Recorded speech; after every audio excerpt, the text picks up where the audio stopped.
Bismillahirrahmanirrahim. Alhamdulillah. Wassalatu wassalamu ala Rasulillah. Assalamu alaikum wa rahmatullahi wa barakatuhu. Welcome all viewers to Abraham Education, where we have a very special guest today, Shaykh Elias Ali. We'll be talking about raising a da'i, because our brother here is both an imam and a da'i in the state of Minnesota and a graduate of the College of Dawah in the Islamic University of Madinah, an old-time graduate now, mashallah. And we're going to be talking to our brother about how he grew up, how he came to be raised in America mostly, and to end up as a religious leader. And we'll also be talking a little bit about the history of the community here in Minnesota and what the youth are really like here in Minnesota and what the situation of the youth is here in Minnesota. So, Shaykh, assalamu alaikum wa rahmatullahi wa barakatuhu. Wa alaikum assalam wa rahmatullahi wa barakatuh.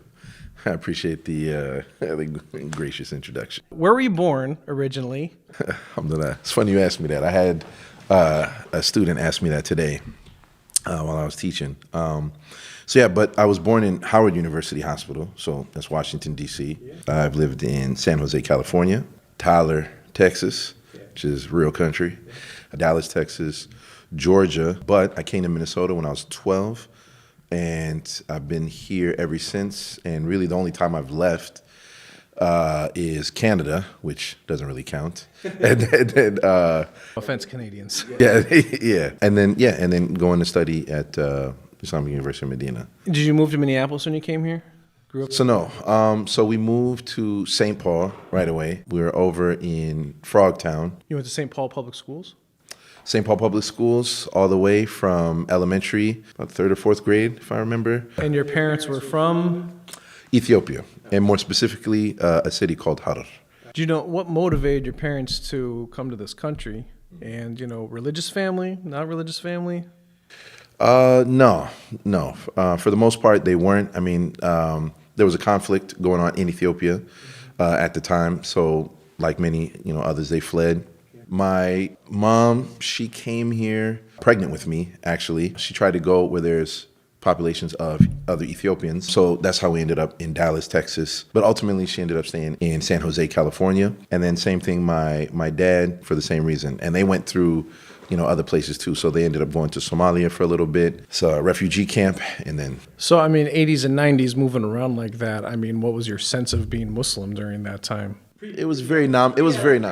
Yeah, pre-adolescent. It was very nominal. At that time, we were just a regular family that, looking at us, you would not be able to tell that we were Muslim. I'll just put it that way. Going to the park, I had no Muslim friends. Most of my friends were Latino at the time. You can definitely tell my mom was from somewhere else. Probably wouldn't be able to tell that I was. You can tell my mom was, but not that they weren't religious at all. So the high school makeup, Como High School, St. Paul, did you have was there a Muslim student association at the time? Did you guys have a sense of being amongst other Muslims? Because I imagine there was at least some Somalis there, not like it is now, was religion a consideration in high school? Not at all. Not at all. So matter of fact, you can count on one hand how many Muslims there were at Como Park Senior High School. So there was myself. There was another Ethiopian brother who was also from Harar, which is very rare. There's not too many of us here in Minnesota. That are from Harar and that are ethnically Hararian. There's a number of Oromo people who are from Harar, but not that. But so that was kind of an oddity. So him, and then there was another brother who was Egyptian, but again, you couldn't tell from the outset, like any of us, that we were Muslim. So no. No praying during the school day or anything like that? So I had, you could say, like a Sahwa Islamiyya, something like a awakening. I visited my uncle the summer of my 8th grade. So I just finished 8th grade. It's the summer. I'll be going to high school the following year, Como. I went to visit my uncle in Canada. And, he was very active in the Muslim community. Toronto? Yes, Toronto. So that would have been in the area, and Canadians will probably know, there's like a masjid called Masjid Jamia. One of the first graduates, the first American graduate, Abdullah Hakeem Quick. He graduated in 1979. From Medina. From Medina, yeah. So he actually was the imam there. It was a very active community. It was very mixed. There was a lot of brothers from like Guyana, Pakistan, Ethiopians, Somalians, and they all were like at this, main large masjid. So it was very active. They had lots of dawah tables. They used to have, soccer events. They would invite sheikhs from overseas to come and teach. And so I stayed with him. I went to visit him for like what should have been 3 weeks with my mom's brother.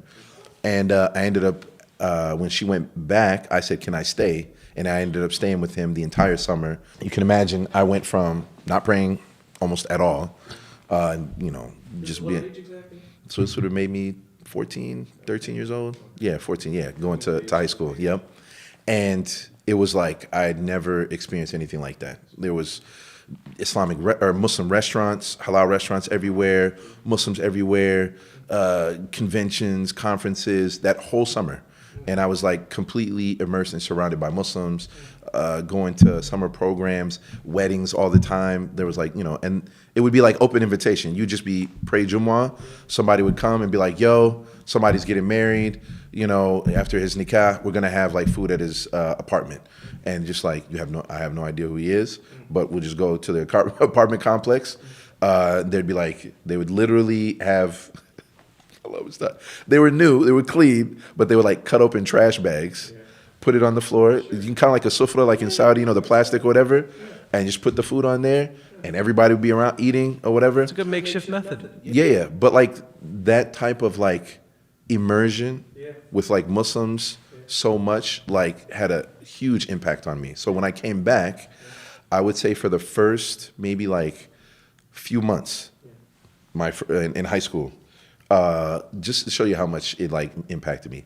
Something as small as like, I remember distinctly seeing like $50 on the floor, which is rare.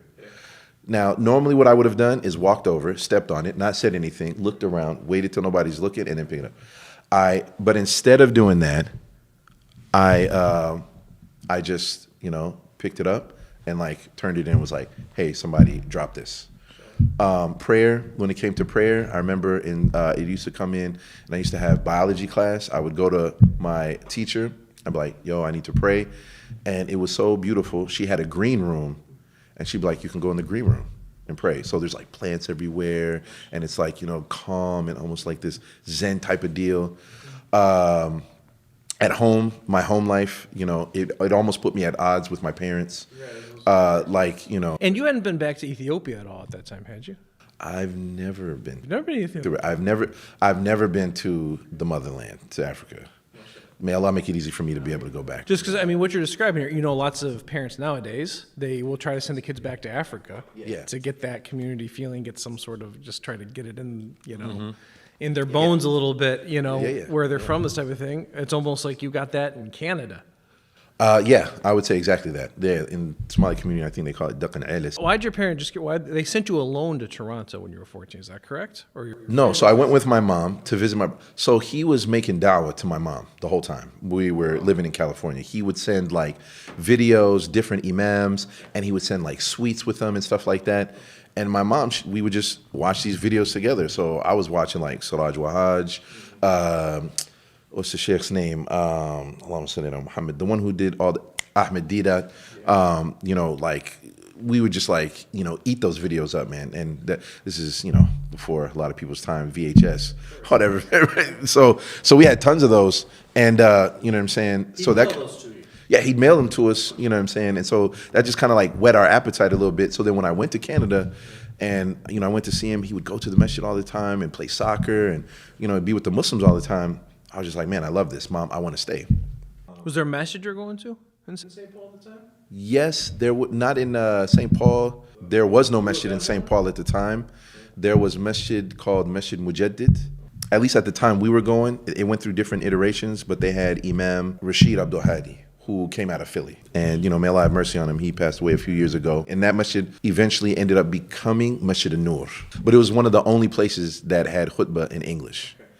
And then... African-American run, basically. Yeah, alhamdulillah. And there was a number of reverts that like gravitated toward that. It was a very dynamic da'wah. You know what I'm saying? There was thobes, kufis, sisters wearing niqab. There was, the imam was he was a pretty dynamic speaker. A little Philly infused, it sounds like. Very much so, very much so, mashallah. So, my family, that's where where we used to go. Like I said, so when I came back from Canada, I was, really strong at school, going hard with prayer and, practicing, wearing a kufi, trying to keep my nose clean, so to speak. And I remember even in my house, my parents had pictures on the wall, and I was like, yo, astaghfirullah, the angels, they don't come in the house. And, whatever, my mom was just like, nah, just, you need to calm down with that. Like, calm down. Your dad, he spent a bunch of money on that. And Okay. Teenagers are brash with everything. Yeah. So I can imagine you being brash with your mother. Was she like harsh back to you in that type of way? My mom, no. My mom, may Allah bless her, she had a great deal of wisdom. So she wasn't saying like, no, like, shut up or whatever. She was like, no. She's looking at my stepdad and like, no, don't do that. You can tell me, talk to me, but don't do that, with him. We'll talk about it, talk about it later. Did you have anyone to go to for guidance when that type of thing happened? Because you're like 15, you're creating kind of a religious conflict with your mom, that type of thing. No, I wish I did. I mean, it's a part and parcel why I even ended up going abroad and studying, is because of a lack of that type of, guidance and direction. And I made a lot of, silly mistakes. But that freshman year in high school, that only lasted, that fervor and that energy that I got from being in Canada only lasted for about 3 months. You could only, at least for me, I could only sit so long next to, Jessica, Teresa, and Shanika, before my mind started like straying and thinking about other things. And then I was I was playing football, which, introduced me to a different friend group. Now I'm in high school. So in middle school, that what you were saying, like where you kind of like isolated or whatever, I had friends at school, but my parents wouldn't let me go to their house. But now I have these after school activities. So now, after football practice, I don't go home. So, so that fervor and that energy only lasted I'd say 3 months. Then after that, again, I'll just describe myself as like a normal, stereotypical teenager in high school. So whatever you can imagine a stereotypical kid in high school is, whatever it is that they're doing, playing sports and, going to school. I was. So this trip to Toronto, it impacted you, and it's still with you, actually. Yeah. But like the effect of it, as far as it was seen then, only lasted 3 months. Yeah. And I just like to point that out because I do try to explain to people, especially teenagers, they can be told something or realize something or learn something that does really impact them, that they will actually hold on to long term. But you might only see the effects of it temporarily. This type of thing is the nature of teenagers. Yeah. So just something I'm identifying with your life. No, absolutely. Because you're still here talking about it now, decades later, Oh, yeah, for sure. I mean, like I said, it was something that was deeply impactful, but it was like a memory that the further you get away from it, the less clear it becomes, so the less impactful it was. I mean, I was going home without my parents being there, reading Quran on my own and doing stuff, but then same thing, like right around the same time as I'm changing at school, even at home, it goes from reading Quran right after I get home without being told to now I'm just kind of like, watching X-Men cartoons and just like doing stuff, again, just normal teenage stuff. It didn't necessarily mean I jumped off the deep end. So if I'm at the masjid, I'm praying, mashallah, salamu alaikum, etc. If I'm with family, mashallah, read Ayatul Kursi for us, etc. But then outside of that, you might as well say I was like Batman and Bruce Wayne. It was like two different identities. Dual personality. Oh, for sure, if not more. So how'd you get from there to the jam? Was the Jamia quickly after high school? So my senior year in high school, when I was getting close to actually graduating, I was thinking about going to the Marines, the military, and I was like, that was like my surefire way to get me to straighten out. My friend, he was in JROTC all throughout high school. So he's like, I'm going to be special forces. I'm going to be a sniper and stuff like this. But I would go and watch the news every day at my friend's house. And every day, the news would get weirder and my friend's conversation would get weirder. This friend, not only does the news start getting weird, he starts getting weird and he's saying things like, we're going to have to do whatever we have to do. And I'm like, but there's like innocent people there. He's like, man, they better get out the way. So I'm like, man, I can't go to the military. So right around this time, my mom started saying like, what are you going to do? Well, are you not going to the military now? Right around this time, my uncle tells my mom, well, what about Jam Islamiyah? The uncle from Toronto. By now, he moved to America, was staying with us, and was like, yo, you should tell him about Jam Islamiyah. I was like, what's that? And she was like, it's in Medina. I was like, where's that? It's like, I didn't even know where it was. Just like typical college, I just did my homework. I just looked it up online. I talked to people. At that time, there was only 2 people from Minnesota who had gone. Okay. This is what I was wondering about, too. So Nuh, Yes. him, he was there at the time. He was a student. He was there with his family. That's right. I forgot that he was there for a little bit. The people watching aren't going to know, but this is a mutual friend of ours. I mean, he was there. Because he didn't finish at the Jamia. He started there. No, and then he went on to he working didn't. in Saudi. Yeah. So he went there. He took what's called ta'jeel, which is like, a year off, basically, or some type of sabbatical. They would not let him back in. Anybody who took it that same year that he did, they didn't allow anybody to come back. And there's reasons behind that. But before that happened, everybody would say the way to get accepted is you need to make Umrah or Hajj, and you need to go there. And you just need to get a direct interview. I'm doing my homework. I'm trying to find out about the place. Then I find out about Nuh. I didn't know who he was. Then I finally meet him. He's like, yeah, just get some paperwork together. And, while I'm there, come make Umrah or Hajj or whatever. And then, you can apply. I did not know that about you two. Yeah. That he was your connection to the university. Yeah. So actually, I went, met up with him, and I went for Hajj, right? And of course, because it's a Muslim country, school's not open. Right. The school's shut down. Right. So he couldn't help me. I go visit him. We have tea together. Alhamdulillah, he shows me around. He gives me a tour of the university. Kulli Sharia was being built at that time, the one that's there now. But he's not able to help me because it's closed. There's a new Muslim program at Dar al-Faruq that they're inviting revert Muslims to be able to go. I say, hey, I want to go. They're like, sorry, your family's from Ethiopia. You didn't embrace Islam. Sorry. I think like a day or two before, one brother, there's a group of brothers. Elias was one of them. Elias Way. There was another brother, Alexander. Another brother, Salahuddin. But brother drops out. They call me. You still want to go?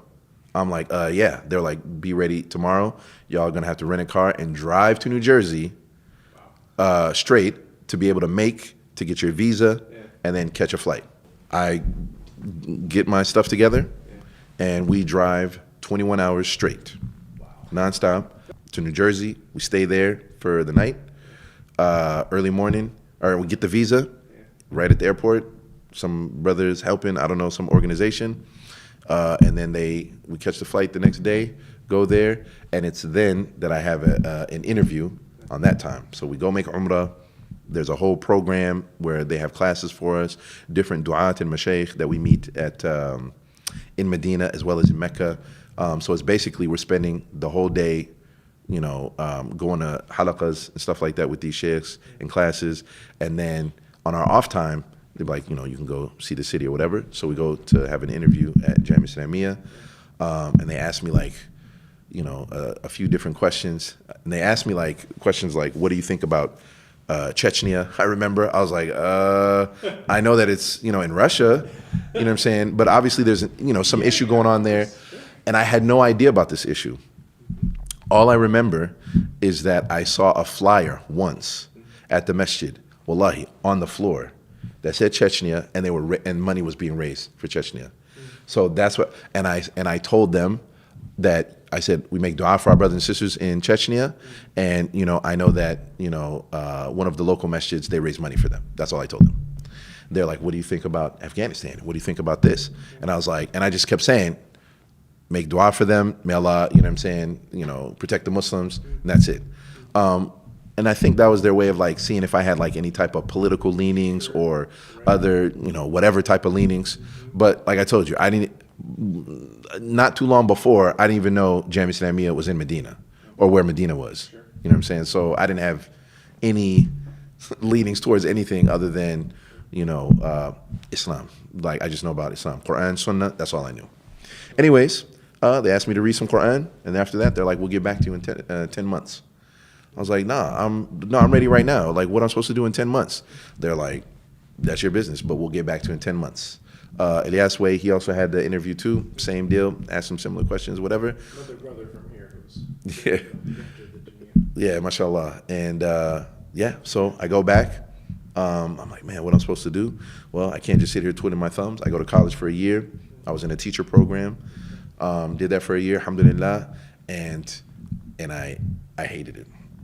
I loved the education part, but I hated the environment. It was a community college, so there was a lot of the shenanigans that you might see like in high school, and even some people that I knew from high school that I saw there, and I was just like, this is not for me. The mixing, the females, the people wasting their time, and a lot of different things. I remember one particular occasion. I was walking down the street, brother, and I used to wear a thobe and everything. Look, I used to have like a imam around my neck and stuff, and I'm walking down the street, and there's some women in front of me. So I'm like, astaghfirullah. So I look down, and then there's like an ad on the floor, and it's downtown Minneapolis. Yeah. So there's an ad on the floor, and I'm like, yo, astaghfirullah. So I look up, and there's a Sky vodka advertisement of a woman, and I'm just like, yo, astaghfirullah, man. And I just close my eyes, and I walk for like a block. With my eyes closed, brother. And I was like, Ya Allah, please take me out of here. I can't do what I need to do and be here. So, brother, I was like almost crying. I was like, I got to get out of here. I got to do something different. And then exactly 10 months later, I got this big old paper. It was so funny from the Jamia saying that, you've been accepted. It was like half in Arabic and then half in English on both sides. But it was this huge paper. I remember it was so funny. translation documents that they get from the 10 months later, akhi, and I was like, elated by that time. And by then I had met Elias. He had also, wanted to go as well too. And, like I said, and did the interview and everything. He got his acceptance letter, and we were just so happy. And then we ended up going there, alhamdulillah. But those experiences, they definitely shade, how I look at da'wah and how sometimes it's like, man, like the masajid, the imams, the du'at, whether they're the older ones or they're the up-and-coming ones now, are like they just don't see certain things where, and I'm not trying to like toot my own horn or something like that, but I feel like I intrinsically understand where this thing leads to. I'll give you an example. I come home from Jamia Islamiyah. My siblings are all in like varying grades from elementary, middle school, and just about to go to high school. And they all went to private schools, unlike me. And these private schools, they would give them devices, and they'd bring the device home. And of course, then there's internet. I did not grow up with internet. As you know, the internet wasn't even, there was a time where the internet wasn't even invented yet, Allah Ustad. So I tell my mom, first thing I tell her, I was like, you should not give them that. She's like, no, why? They need to learn it, I was like, you don't understand. They have unmitigated access to the World Wide Web. You have no control over that whatsoever. The school doesn't have control over it. Nobody does. It's like, you don't want to do that. Why? What are you talking about? You know what I'm saying? No, they need it, for learning and stuff like that. And then sure enough, you know what I'm saying? They still had it anyways. And, and I was more making sure I kept up on those things, technology and stuff like that. So I'd follow behind and I would see certain things and I'd be like, yo, you need to be careful of this. Mom, I'm telling you, don't just give it to them. Even if you let them use it, it needs to be supervised. And then the same thing. In my dawah, I tell families this, about phones, being, up to speed on all these different things. And time again, one of the biggest things I talk to with parents is like, my son is addicted to his phone, my daughter's addicted to their phone, and this is before COVID, and where I would even say they even have an excuse at least during COVID, because what else are you gonna do? But even before, kids are being bought phones. They're like 10 years old, 9 years old, 7 years old. I'll be at the dentist, and you see little children with like a $1,200 phone. You're like, why? But then those same parents will come and say, I had a family come and say, my son is an atheist. Or excuse me, my son has shubuhat. Excuse me. Dad says he has shubuhat. I sit with the son. He's 14 years old. He says, and this is the first thing this kid says to me, and I tell his dad, could you please wait outside? First thing the kid says to me, I don't know what my dad told you. I don't know what he, you know what I'm saying, shared with you, but I'm telling you right now, Shaykh, I am not thinking about something. I do not have doubts. I do not believe in Islam. I am not a Muslim. I'm atheist. And I just came here, right, to show you that Islam's not the truth. And I was like, okay, very interesting. And so we just have a conversation. But all I want to get to is that, because it was a long conversation, is that I said, where did you get this information? Like, are you reading, you know what I'm saying? Do you know who Sam Harris is? Do you know who Christopher Hitchens is? And he's like, no, I don't know who those are. I was like, where are you getting this information from? He says, from the internet. I'm like, what do you mean? He's like, yeah, I have my own computer, you know what I'm saying? I got my phone and, I read these different, he was like, matter of fact, I want to show you. I was like, yes, please show me what those websites are, you know what I'm saying? So I can, you know what I'm saying, get to know them. Again, my point though is that his dad, like right under his nose, doesn't even realize, he's putting his kid in madrasa, he's coming Saturday and Sunday, they come to the masjid, they come to my khutbah, but at the same time, whatever he was trying to inoculate his kid with, he's also giving him the poison at the same time and doesn't even realize it. Yeah, subhanAllah. And so many parents are like that, where their kids are picking up all kinds of different ideas and they have no control of it. That's why you'll see most madrasas, you'll see the kids are learning one thing, but their character, their language, their mannerisms, their habits, even their entertainment, what they do in their free time, does not match whatsoever, right, with what they're learning on Saturday and Sunday. Even though they spend so much hours on there, even though if you look at their parents are good, upstanding Muslim brothers and sisters, regularly come to the dad prays 5 times at the masjid or whatever, but his kid is like, where is he getting this from? You know what I'm saying? And I have no doubt in my mind it's the phone. But I'm trying to tell you, I understood that right away. It was like, yo, this is going to be a problem. Obviously I can't, I wasn't a savant and I didn't have no farasa. I had no idea that it would be ubiquitous like that, but I just knew that thing was dangerous. But again, I knew because I had firsthand experience with the little computer that I had and the trouble that I got into that my parents have no idea about. So I just knew, first saying, and then later on. So, and the same with a lot of other things too. So when it comes to dawah, what the kids need, most of the time, masajid, parents, in our community, the answer, the solution, the end all solution is if they memorize Quran, everything's going to be all right. And they just don't understand that yes, it is a sacred book. It is a holy text. There is barakah and blessings in it. That is on the tongue of the Prophet Muhammad sallallahu alaihi wasallam. But that was revealed to a people who understood its language. And they understood what was being said. And as such, that's when it has its impact. That's when it, you know what I'm saying, changes people and changes their lives for the better. But these children, they might as well be memorizing something in Chinese or Mandarin or, you know what I'm saying, or Swahili or something because they don't understand it. Brother, wallahi, brother, I know brothers who are drug dealers who have memorized the Quran. And I even came across, subhanAllah, and I find it to be the strangest thing. I even came across a brother who was a pimp. And he's not half of the Quran, but he had memorized a significant portion of the Quran. And how do I know? Because I went to madrasa with him. Right? Yeah. And so, subhanAllah, man, and that's the thing they don't understand. There's more to just the memorizing part. Now, this problem, and we've talked about this before, and you've been talking about this for a while in this community, really. Did you know this issue when you went to the Jamia? And I'm just curious, when you were going to the Jamia, what were you hoping to get out of it as far as when you would come back to the community? And did you get that out of it? So I did have a clear picture. I knew what I wanted to do when I go to the Jamia when I came back. So I said I didn't like my first year of college. I didn't like the environment, but I liked the content, right? I liked education. I liked teaching. I liked what it did. The ideas that I was being exposed to, because I hadn't been exposed to the theories about education, pedagogy, and stuff like that. But I didn't want to be a teacher. I wanted to be an administrator.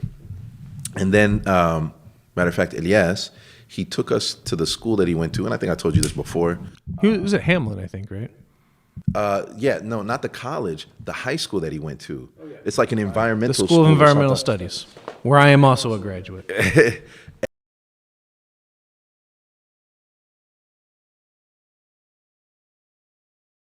And I wanted the same thing as an Islamic school. I was like, most of the teachers had graduate degrees, if not PhDs. It was just a completely different model. It was like open, and they were like, just talking about, big ideas. But anybody who went to that school, you knew more than likely you were going to be in something environmental related, right? Give or take. Not necessarily. Not necessarily. I mean, that's what I felt like. That's what I thought. Actually, that was the focus of the school. So I was like, all right, well, if you go there, it's because you're interested in that. But are you end up going to do that? Some of us were just interested in anything that wasn't just a traditional high school like they had in that city.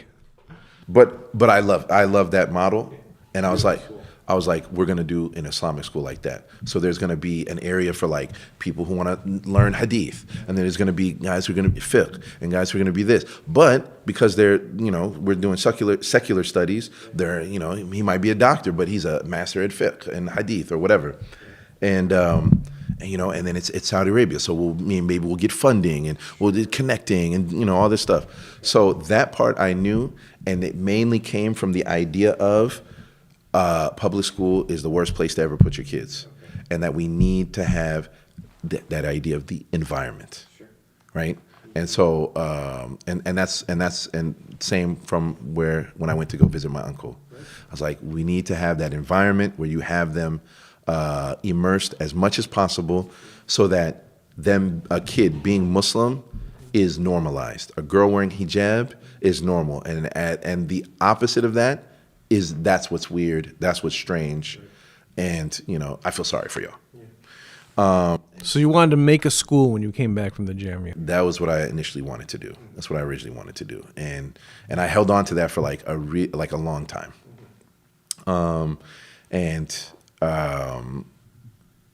Alhamdulillah, I went to Kulit al-Da'wah, and there was we had courses in psychology, ilm al-nafs. We had, classes in tarbiyah and stuff like that. So it was like right up the education alley, right?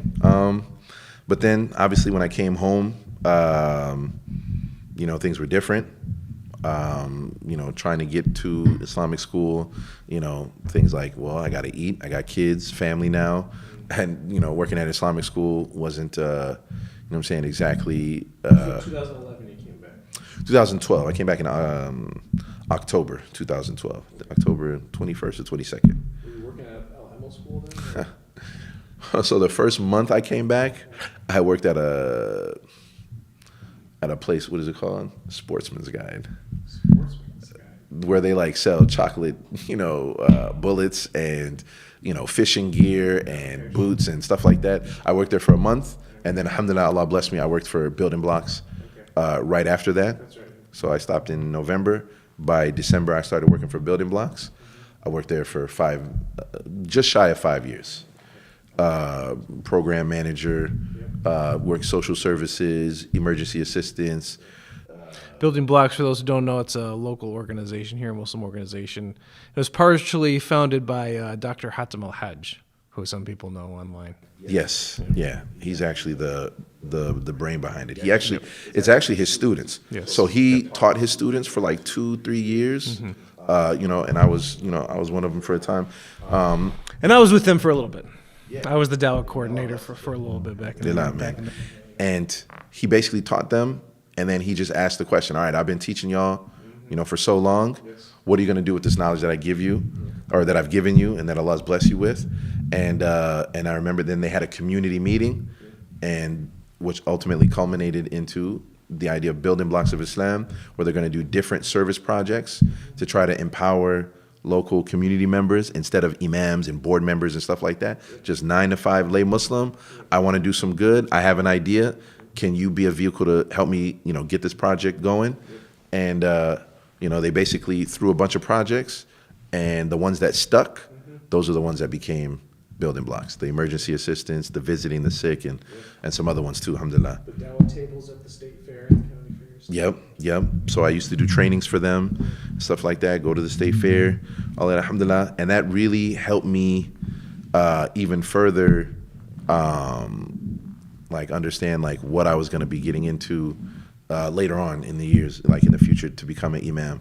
Because I was kind of like, I was really shy to be imam at the time when I first came back. Right. I don't know if it's imposter syndrome or whatever you want to call it, but I was like, oh, who am I to be an imam? You got to lead all these families and you need so much knowledge and, so on and so forth. And, I don't have that much experience. And I was really, and at that same time when I came back, there was a lot of masajid who were embroiled in inner turmoil with their imams, which made me even like say alhamdulillah and stick it out at building blocks even longer. So there was a bunch of them that was having that issue. And then of course, as I remember a brother, he told me a very famous like a Somali proverb says, when the elephants fight, it's the grass that suffers. So that infighting, then masjid would like break up and become two masjids, and of course they're okay, but then the moms with their kids, the families, where do we go? What are we gonna do? They were all like, collateral damage in the fallout. Community kept. So I would just be like, man, that means I just gotta like really work hard with building blocks. So they had different things like camps for young people. They helped invite Maghrib here and other different initiatives. Yep. So I used to work and help with them, and alhamdulillah, that really helped even more shape like man, what the community like really needs, because I had the theoretical knowledge, the stuff that I'm learning in books and stuff, and my specialty was Aqidah. So you have that, and I knew what Muslims should believe and the practices and stuff. But like, how do you get them to do that? Again, the main answer here in Minnesota is get them to memorize Quran, and then everything else will fall into place. But I would see like how impactful a camp would be. You would see, like subhanAllah, like people would change, right? Over, a campfire, a discussion, you out there disconnected from social media, phones, movies, blah, blah, blah. And you get, 17, 16-year-old kid who just opens up and tells you about, what his struggles are, what he's dealing with. And he wants to stop doing whatever it is that he's doing, or he wants to quit. And he just didn't either have a chance to talk to somebody like this, because everybody just tells him he just needs to memorize Quran, or if he comes to the masjid, people looking at him because his hair is funny or because he's sagging or whatever. I mean, and I know I keep saying just memorize Quran, and it might seem like, come on, you're making it a little too simplistic, Elias. Like, I'm sure they were thinking a little bit broader than that, but I kid you not, Michael, people would come to the masjid. I've seen this like with my own, it's smelling like weed, akhi. And they'd be like, brother, just come with these little kids. Come sit with these kids and do what's called the Green Book. Learn Hingat, how to read and write Arabic, and memorize Quran. You need to come and sit in this halaqah. I'm like, brother, right? That is not what he needs right now. Like, first of all, I don't know why you would sit him with kids. Secondly, he clearly has some other issues that he needs to work through.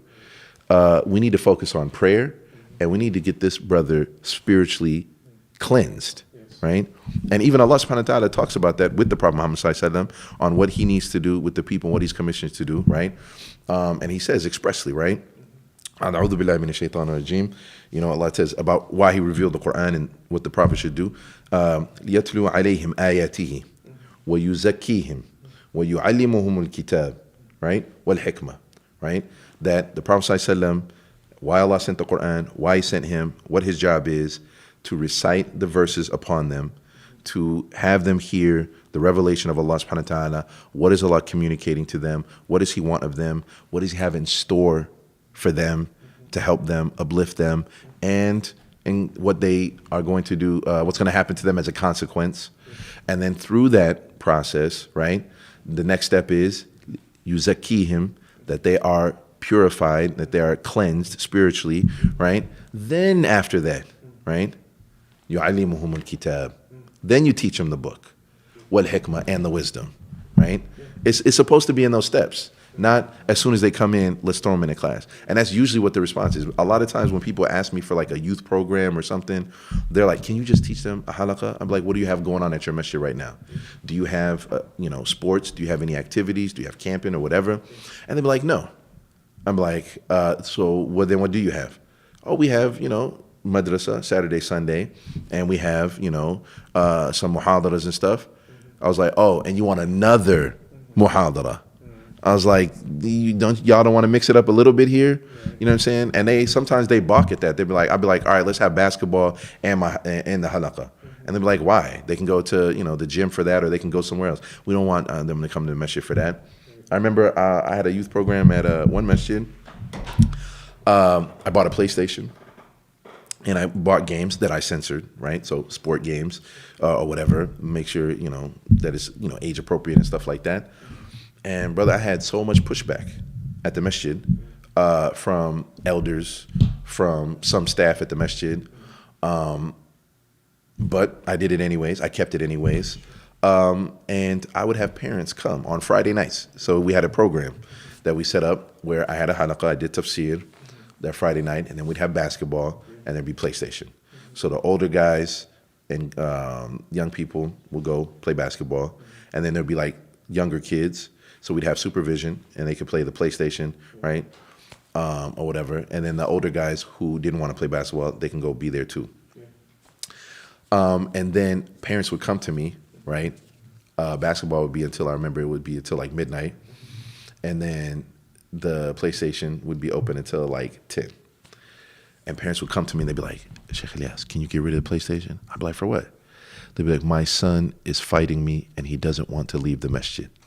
And I'd be like, well, isn't that a good problem to have? I was like, that's exactly why we got it. I was like, do you not hear what you're saying right now? He's like, but I have a PlayStation at my house. I was like, yeah, but your house ain't the masjid. And your son is fighting you right now to stay in the house of Allah. Are you not seeing that here? They're like, nah, we don't like it, But, over time, alhamdulillah, I was able to win, that community over. Sure. And they saw, the benefit of that. And, eventually I ended up moving on. I remember, of course, when I left, they got rid of all that stuff. I remember parents were crying when I left. They're like, brother, you know what I'm saying? Like what you were doing for our kids and, because I didn't used to rag. I mean, I would still tell them what they need to be told, but I wouldn't like rag on them and be like, oh, astaghfirullah, your hair or whatever. You know what I'm saying? Astaghfirullah, you're like Jolen Amriki, which is like Oromo, like you little American kids. But I would talk to them about it. I talked to them about what's appropriate dress as Muslims. But we'd have like discussions. We'd watch videos about it. And I'd be like, well, what do you think about that? And, about fighting and arguing with your parents. You want to have this, but you're saying you want to be a good Muslim. All right, can you argue and fight with your parents and not obey them and let's say you win your argument and they let you keep your haircut. Have you still pleased Allah subhanahu wa ta'ala? You got what you wanted. But is that, and so, they appreciated that. It was like something that they hadn't gotten before. But that's the overwhelming majority, the approach in, a lot of places. I don't want to say most of, but in many places, that's the approach. It's like very traditional back home. We're going to raise our kids the same way we raise them back home. And they just don't realize that is not necessarily a bad model because clearly it worked for them back home. But when you're in a different context, like you have to be able to pivot and just, the masjids and the families and the people who realize, especially in particular, I'm talking about immigrant families, who realize that they have to pivot when they're in America. If they realize that, then they're more likely to be successful in raising their kids. If they do not accept that they have to change, the parents have to change, and they have to pivot, not their kids. Because their kids don't ask to be brought to America. They don't ask to be born in America. They don't ask to be born in South Minneapolis, North Minneapolis, or in some suburb or whatever. They don't ask that. It's the parents who have to change. If they realize that, they're much more likely to be able to engage their kids in a meaningful way. If they don't, those are the families where the families are disconnected. The parents are, seem complete, like their kids seem like completely different, like they're implants into their home, and they're not even raised like by their actual parents. It would seem like sometimes. And it's usually those parents who do not want to change. And instead they want their kids to change. And for the longest time, my family was like that too, brother. Like, I remember, when I used to have a fro and I came home, I said, I want to get my hair braided. My mom, she would say, we're Ethiopian. We don't do that. I'm like, what are you talking about? We're in America. I was born in America. I'm not Ethiopian. That's what I used to tell my mom. I'd say I want to go spend the night at my friend's house, non-Muslim. And she would never say just no. It would always be, we're Ethiopian. We don't do that. And my answer would always be, I'm American. I do that. And usually, after a while, like my mom, or oftentimes my mom would like cave in, but she would still have that mantra of, we don't do that. And so that didn't resonate with me. I was like, what I like, what I'm interested in, how I act, everything about me was not that at all, which I would say most kids, again, of immigrant parents, it's the same thing. They're not like their parents. So anyways, and then even later on when I started practicing, I remember a family member, they called me. They said, yo, can you come? Our son, he's kind of going off the deep end. But you're so, you've reformed, you're changed, and, let us know what the secret formula is. So I came over and I just talked to them. I was like, yo, just first understand this. Like, y'all telling us like that we're Ethiopian. I was like, our culture, I love it, but it cannot compete with PlayStation. It cannot compete with Hollywood. It cannot compete with the glim and the glamour of, I'm sorry, it's just too awesome. It's too beautiful. It's too alluring. It's too attractive. The draw and the pull is too much. You need something more powerful than that. And they're like, well, just tell us what it is. I was like, Islam. I was like, you need it. Like, do y'all pray? And they were like, no. I was like, do y'all still got alcohol in the house? They're like, yeah. I was like, well, you need to start there. I was like, I was like, only Islam is going to bring us back. But if you try to pin our culture against America, like hands down, to that kid, American culture is always going to be cooler. It's just, it has a whole industry behind it promoting it. So, i.e. through Hollywood. So there's no way you're going to ever compete. And for the longest time, they did not want to, my family, they didn't listen to me. You know what I'm saying? Allah musta'an. But of course, إِنَّكَ لَا تَهْدِي مَنْ أَحْبَبْتَ وَلَكِنَّ اللَّهَ يَهْدِي مَنْ يَشَاءُ. You don't guide the ones who you love, but rather it is Allah who guides whoever He wills. Alhamdulillah, eventually later on, that family, they came around, but they went the long, bumpy, detoured, roundabout way where they had to, figure things out the hard way.